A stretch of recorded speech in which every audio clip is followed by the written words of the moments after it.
Of course, today Parliament will be rising as well, and there are some 3 bills that are also before Parliament to be passed. And this also has generated a lot of talk, especially at a time when we're told that as Ghanaians we're broke to a large extent, and yet we're being asked to pay some new taxes if they should be passed by Parliament. And so we have the Growth and Sustainability Levy, we have the Income Tax Amendment Bill, and also we have the Excise Duty Bill as well. And if these 3 are passed in Parliament, that would mean that we'll have to raise a lot more. We'll have to pay a lot more in order to raise revenue to sustain ourselves in this country. And we're looking at a total of 4 billion Ghana cedis being raised if these bills are passed. Clement, I mean, Ghanaians are up in arms about this.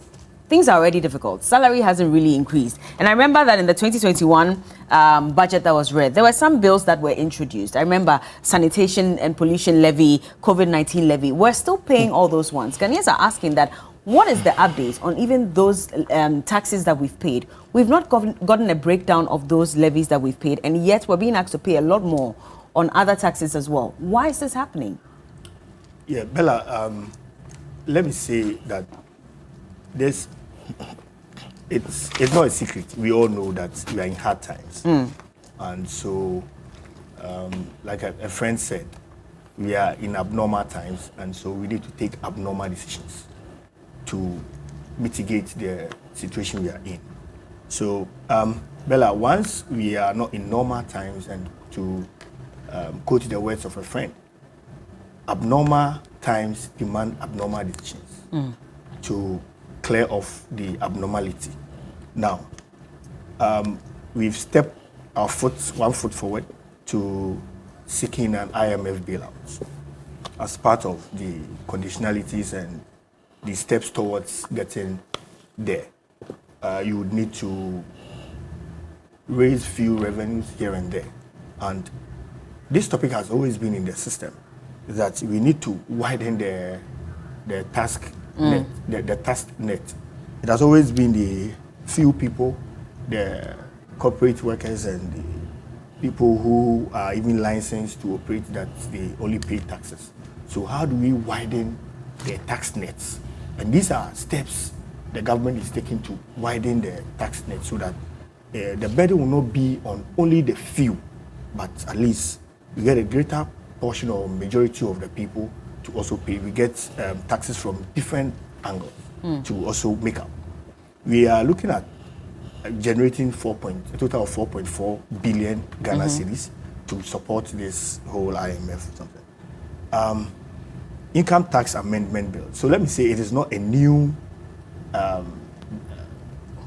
tax we are introducing. We are only making amendments to an existing tax in Parliament. So it's an amendment we have sent to Parliament to amend, make changes.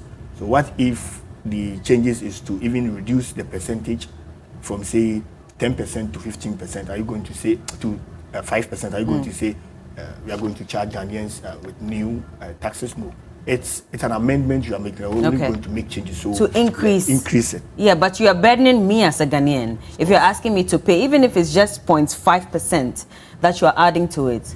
That is from my income that I'm making. Yo, Bella, so if you salary hasn't if you agree with me that we are not in normal times, and so we need to take extraordinary decisions, then we can move from there. You and I know. We're not in normal times. Yes, of course. But then we see a whole Auditor General's report about even COVID-19 monies that came in and how some of these monies were misappropriated. And as a Ghanaian, if I see that, you expect me to still want to pay a lot more in taxes when the money came to you as a government and you misappropriated most of it? I think if you want us to debate the Auditor General's report one day, call you, come and debate the Auditor General's report. However, let's stick to the... No, I'm asking this because this is a question that Ghanaians are asking, and I'm Ghanaian. And I'm asking that if there's a whole audit, I know, but if there's a whole Auditor General's report where we are seeing monies that were supposed to be used to fix the COVID situation in the country, 3 billion and over, okay? And that money came in, and we see a report that says that some of these monies were misappropriated by the same government that's now asking us to pay more taxes. How do you expect me to feel as a Ghanaian? Do you know how auditors work? Have you ever worked? How do they work? Tell us. So as a chief executive, I'm even dealing with an issue now. I constructed a police station Then the police hierarchy said they need a place to lodge when they come.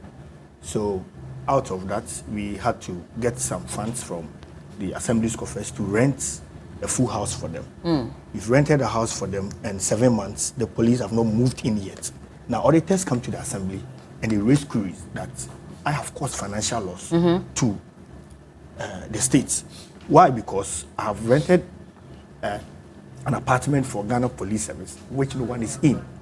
So if such documents come to you and you don't have the details and you don't have my response to it, you might say that, yes, indeed, maybe I've taken the money somewhere. But they'll still come to you to ask for your side of the story. Of course, which is what we saw in the report. You will always have to respond to the queries that you have raised. So these are some of the situations that do come sometimes. And point of order. Bella, sorry, but the example he just gave us, he has a responsibility to make sure that you've used public money to rent an apartment or a block for the police. It's your responsibility to make sure that they move in. And if they don't move in, it's your responsibility to tell them that I'm withdrawing it. As simple as that. Okay. That's what leadership is about. Just theory. Practically, you pay money to a landlord for, say, 2 years. It is now up to the police administration to move people in. I cannot take militias there, you know.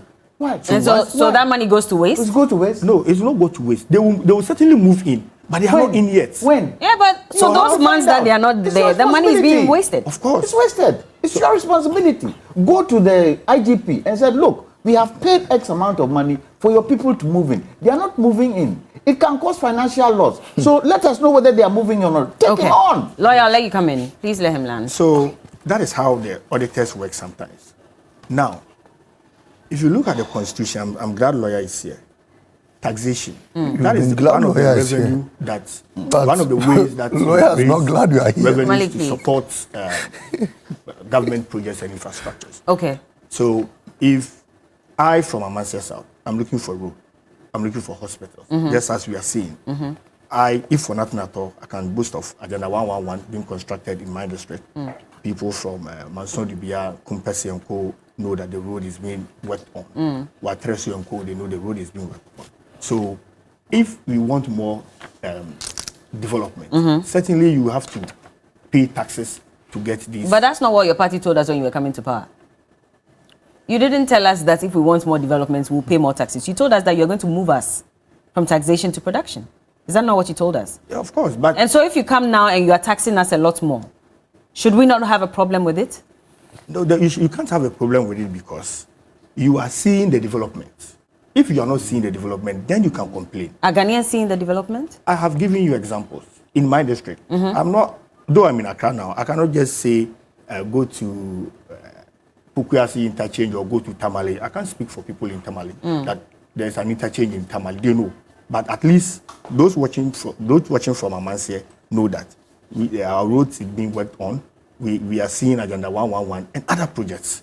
I'm sure other districts will also testify to this. So this and many other reasons why we say that we are seeing more projects. Now, if you sit in Accra here, you wouldn't know what is going on in Amansia until I come and sit here and tell you. But the person in Amansia will call and tell us that maybe there are no projects there, which is why they don't want to pay taxes. I'm telling you that we have routes, we have Agenda 111, we have other school facilities and several. But we're going to IMF. We are broke as a country. That is why in my earlier submission I said we are not in normal time. And as part of steps towards meeting the IMF conditions, we need to raise more. Who landed us in the abnormal times?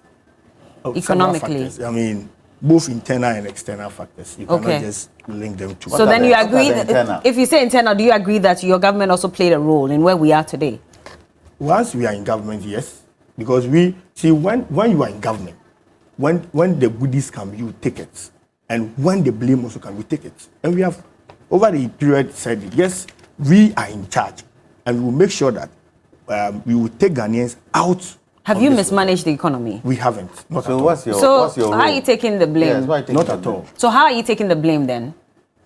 Where is your blame in the whole thing? Lawyer, please hold on. Let me deal with Bella. When we came to government, from 2017, before the COVID, you realize that things were moving normal. During the COVID time, when people were enjoying free water and free electricity, nobody complained because things were okay. We had to even manage. It wasn't free. We're paying for it. Paying for it. Oh, we reduced it. You reduced it how? Free. Are we not paying for the free water? When people and not everybody even got the free water, but everybody is paying COVID levy. Bella, when people were enjoying free water today, you are saying you were paying free Me, water. I didn't enjoy free water, and I can tell you that for a fact. I enjoyed. But yeah, you enjoyed. I didn't enjoy, but we are both paying COVID levy. Of course, you have to. Okay, I didn't get it, but I'm paying for it. You pay health insurance. People pay for health insurance. You don't even enjoy it. They don't benefit. It is just like insurance. Is it? But you told us you were giving us free water. Yes. I did not get free water. That's the problem. I didn't get it. Well, are you not connected to the Ghana? I didn't get free water in my community. They even said that there'll be tankers that will go around. In my community, there was no tanker. I didn't cite one. But the point is, you told us it was free, and then later came to tax us for it. Do you get it? So we're paying a lot more taxes, and now you're introducing, well, it's not new necessarily, but you're amending it so we pay a lot more.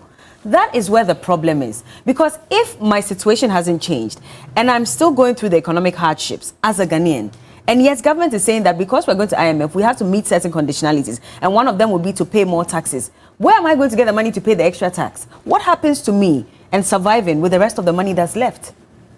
Have you considered that? Bella, we are not in normal. I told you earlier. However, these taxes that we are introducing, I mean, the income tax amendment bill, is to raise more revenue, 4.4 billion. Okay. Now, the tax seeks to exempt Ghanaians earning the minimum wage income from paying. You not pay. If you are earning the minimum wage income, you are not going to pay. We are targeting let's say, the people who are already well-to-do, so that they will pay, and we use that to cushion the people who are below the minimum age. Come to think of it, can you say that a mining company that generates a lot of capital gains or profits should not be paying taxes? We shouldn't tax the profit? A company it's a registered company in Ghana that has the power to sue and be sued, we see it as an artificial human being or artificial person, should he also pay taxes? We are doing this, and you see, the most important one that I really want to stress on is the fact that the taxes, the 20% increment will be on alcoholic beverages and fruit juice, imported fruit juice. We have other companies in Ghana that manufacture fruit juice. Consider Ekumfi juice, Calipo and other Blue Skies. This is coming from the government side just to also deter or to cushion the local manufacturers so that we don't rely on importation. For the first time in so many years, we are enjoying a trade surplus. For the first time in so many years. And this is as a result of the 1D1F. Our national health insurance is already ailing. We're enjoying what? What's trade surplus? Trade surplus. What's that? Oh, you don't know trade surplus? What's that? You tell me. How has 1D1F benefited to that? Hold on, Malik, please. With the 1D1F, that came up, people being employed already, and then the products that they've been able to manufacture. So once these are in the system, it leads to trade surplus indirectly, whether you like it or not, indirectly. Okay. It may not be direct, but indirectly. Let me bring lawyer in. No, I haven't landed yet. Okay, now, you have just a few seconds to land, please. Our early national health insurance scheme, you know, if people smoke, you know what, as part of the taxes we are trying to introduce, we are trying to introduce taxes on e-smoking, if you are aware. On e-smoking, yes, and tobacco. Yeah. So when people smoke, and especially our target is on the youth, to deter them. So when you put taxes on it, they may not stop, but at least it will reduce. Okay. However, if people engage in smoking tobacco a lot, it will put pressure on our ailing health insurance, whether you like it or not. And World Health Organization, in one of their articles, have also said that we should tax even food substances that will lead to health hazards. Okay. And that is what this government seeks to do with the new the amendments they are taking to Parliament. Okay. Well, Understood, but Guta is also affected, and they're saying, lawyer, I'm bringing you in because Guta is not happy with this, and they're even asking government to be innovative if they want to increase its revenue base. There are other places they can touch instead of, the bills that they are also amending. Let me bring lawyer in to speak because he's spoken for a while. No, please let lawyer come in. But the interjections were too much. I wasn't interjecting. I allowed you to speak not you for a alone. long time. I mean, from different angles. No. That's not a fair statement. Let lawyer come in. If there's time out, I allowed you to speak at length. So Guta, please let lawyer come in. A bit on the Guta issue. 10 seconds, so, please. We are trying to promote Made in Ghana. The more reason why we are even seated here in my Fugu, you are also in your Mamaga. So if you are trying to promote Made in Ghana, and then the government comes and says that let's put taxes on importation of, say, fruit juice and other sweetening that is likely to affect our ailing health insurance. And then Guta certainly should rather pat the government at the back and say, this is a good step. Now let's focus on producing from our own country. And once you do that, you know what happens? It will rather cushion and support their locally manufactured products. Like what we are seeing, a Kumfi Juice, Blue Skies, Calipo, and Co. Well, you can what do you say? All these products. Thank you so much, Clement. What do you say to this? I mean, in one breath, the people who are saying that this is going to burden Ghanaians too much. In fact, there were other young people who were also picketing in Parliament or in front of Parliament yesterday, and they were all for the new tax amendment bills because they're saying that if this is going to clamp down on the use of tobacco and some of these sweetened products, then we're all for it. What do you say? The fundamental question that the government is not really looking at is a question of trust. Do the people trust the government? Yes, we do. Do the people trust the government to use the taxes that they are collecting in a rightful manner? And that is not what they are addressing. What is Guta saying? Guta is saying that if you're going to bring in taxes, there needs to be consensus. You need to come and sit with us. Let's all sit around the table. Let us show you some of the options that we feel would be able to help raise this money, but not through taxes. Have they been able to do that? When we were bringing e-levy in, what happened? Did they communicate? Did they consult? Was it a consensus conclusion that we all agree it should be this percentage? Weren't they imposing on the people? And for me, I say e-levy is an immoral tax. It's an immoral tax. You're taxing me on my savings. And that is what they've now brought into this particular tax regime that they are bringing in. But Bella, let me ask the question. This IMF situation, there are two areas that we needed to look at. Domestic debt restructuring. And the question was asked about how are you going to sustain your fiscal regime? These are the two areas that they asked us. Tell me anywhere, and Honorable, give me, Malik, give me, where the IMF has said you need to tax to get IMF conditionality. Show it to us, as they are telling us that if we don't get it, we won't get IMF. No, show us. But it's about raising revenue. You need to raise revenue, and you can only raise revenue. No, hold on, please. No, you've spoken for a long time. Please allow. Not only, please. Is tax the only way to raise you can raise revenue from production. What other ways could we have raised? Production. Okay. Production. Look, he's talking about the fact that you are taxing and you are stopping these imports coming in.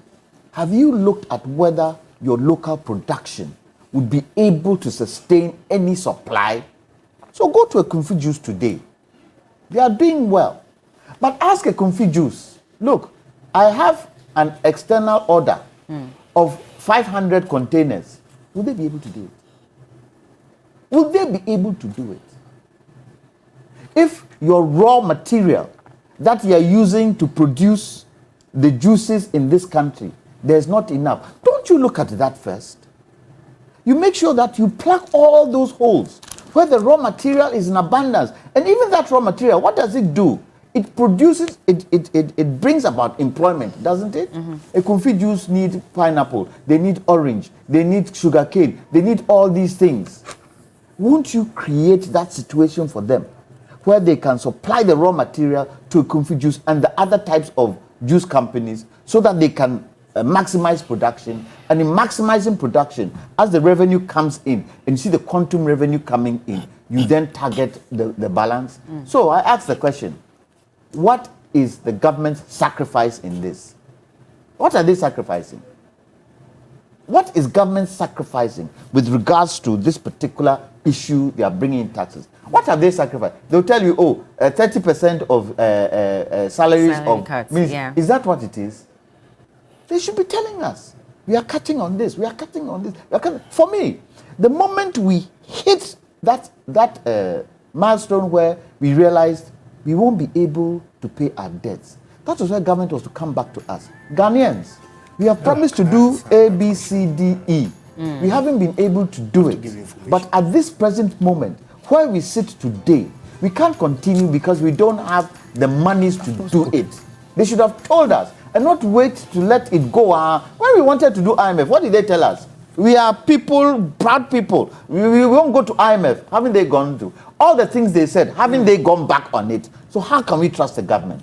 That is where they are not. That is the question they are not answering. The people need to trust you to be able to pay. Your salary, when was the last time it went up? When was the last time your salary went up? You are a government appointee. When was the last time your salary went up? We've had salary cuts, 30% as part of so your salary hasn't gone up. Even your fuel allocation and whatever. Listen. You are not even. You shouldn't be entitled to those things to start off with. You should be entitled to it. When you go to other countries, the chief executives, they take tube, they take bus. Some of them ride bicycles to work. You want what? You are there to serve us. You are not there to serve yourselves. So you should be giving you all these things. It's wrong for us to be giving you all these things. Okay. So the government should remember to ask the question, do the people trust us? And if the people don't trust us, what can we do for the people to trust us? That's the fundamental question they are not answering. Malik, Bella, beyond being a member of NDC, you are Ghanaian. Do you trust this government? And please answer as a Ghanaian, not as a party person. I will never trust this government, and I'll give you reasons. One, he's a district chief executive. Can you mention one route he's constructed in his district? One kilometer. He should tell us. He's here. Go to Unisom Patasie. It's fully constructed. Yes, fully constructed. Go to Unisom Patasie. In your district. So why are you doubting me? If you Unisom Patasie, if you decide, I can mention them. If you decide, as a government, to deprive the citizenry of projects, to deprive the citizenry of development, and yet you turn around to impose humongous taxes on whatever they do, it is the most unfortunate thing any government could do. One, you asked him, you said, what have they been using all the taxes they've already imposed on us to do? He couldn't give you an answer, but I'll give you. They've used roads. He said they've done roads. In which country? Not only roads. They use that money to recklessly fly a 14,000 pound an hour private jet all around the country, and including hiring an 18,000 pound an hour jet for the president to go and watch a Liverpool Champions League finals between Tottenham Hotspur and Liverpool.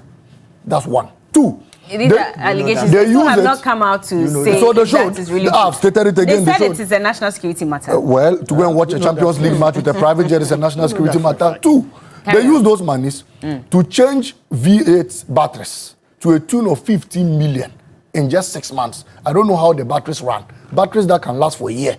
They change them. They have changed within 6 months to a tune of 15 million. They use those monies to fuel a V8 to a tune of 63 million. That carries the presidential chair wherever he's going and travels around the country. Those are the things they recklessly use our monies to do. But that notwithstanding, my concern, there are 3 corridors of taxation we should usually, standard basis way of taxing people. Tax on what you earn, tax on what you own, and tax on what you spend. This government has taxed us, including taxing what you save. One, they have introduced an electronic levy. People are still suffocating on it. What you save in your wallet again is being taxed. Two, they've increased the VAT and made it a flat rate. There was a 5% increment in value-added tax. Three, they increased, for the first time, they brought a communication service tax. That today, the tax on what you talk, even when you call your partner to talk to your partner, Akufo-Addo is taxing you. And coupled with all these over 25 new taxes they brought into force, they want to add this terrible, evil, disastrous tax onto what can we trust your side in Parliament? What I'm saying is that not tobacco. This is evil. not vote for it. This is evil. This is can we not. trust This your is, side, Malik? We have to go. You can trust the NDC 100% that we will not impose on the Ghanaian people harsh taxes. It's exactly like a week ago that us. you told us and to we trust won't. you when it came to the ministers that were being voted for. And we were Bella, disappointed. So anyway, our time is up. We have to go. How do you rule on? We have to go. How do you rule on the positives? By a simple majority. Okay. Well, Clement Opoku Jemfi is the district chief executive for Amansie South District. Amansie South District. I'm so sorry. Lawyer Kwame Jantua is the chairman of the Political Affairs Committee for the CPP, and Malik Basintale, Deputy National Communications Officer for the NDC. Now, a nation at an economic crossroad, seeking answers and direction. An economic summit that seeks to provide answers to the pressing questions that are being asked. So TV3 and 3FM in association with ASEP and Imani present the 3FM Economic Sustainability Summit. And the theme is striking the balance between economic growth and fiscal responsibility. Speaking on the day, we have Benjamin Boachi of ASEP, Professor Bokpin, University of Ghana, David Ofosu-Dote, AB, and David Africa, and Senior Hosi Cleve and Tove Doris Ahiate, Executive Coach, and Kwame Pianim, renowned economist. We also have Franklin Kujo from Imani. He's a founding president. So please join these speakers as they seek to provide solutions that will set the country on the road to economic recovery. Be part of the experience at the Marriott Hotel Airport on Tuesday, 4th April 2023 at 10 a.m. Please be seated by 9:30 a.m. Today, we're focusing on the Volta region and the OT region, and that's why we're all dressed like this. We'll come back with some more. Don't go anywhere. Thank you so much, gentlemen, for joining us. We'll be right back.